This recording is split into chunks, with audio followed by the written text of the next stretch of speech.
Welcome back to Getting Started with NTA Web Services. Before we begin, make sure you have added your courses to your schedule.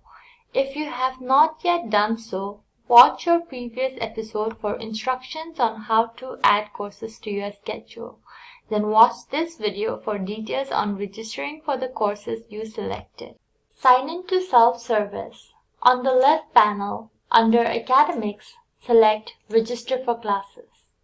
Here, you will see a schedule and a side panel on the left displaying the selected courses. Be sure to select the appropriate term using the arrow key under the Schedule heading.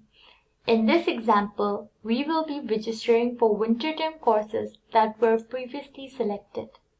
To register for a single selected course, click the blue Register button from the side panel.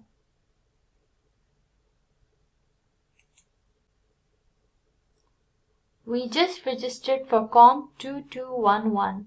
We can confirm the registration as the color changed from yellow to green. If a color displays in yellow, you may have added to the schedule but not registered for the course, or you attempted to register but the registration was not successful.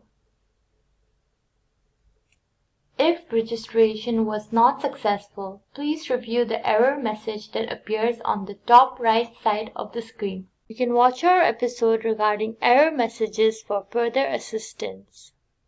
Also note, unscheduled courses, section with no meeting times, are listed under the schedule. You can confirm how many credits you are registered for by checking the enroll credits above the schedule. In this case, we are enrolled in 3 credits. Another way to confirm your registration is via the Print button above the schedule.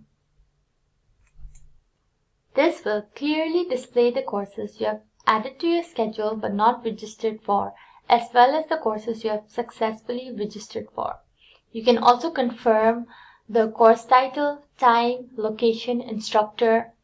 Now you know how to register for your courses and confirm your registration. Please watch the next videos in this series for more services provided through your Student Network account.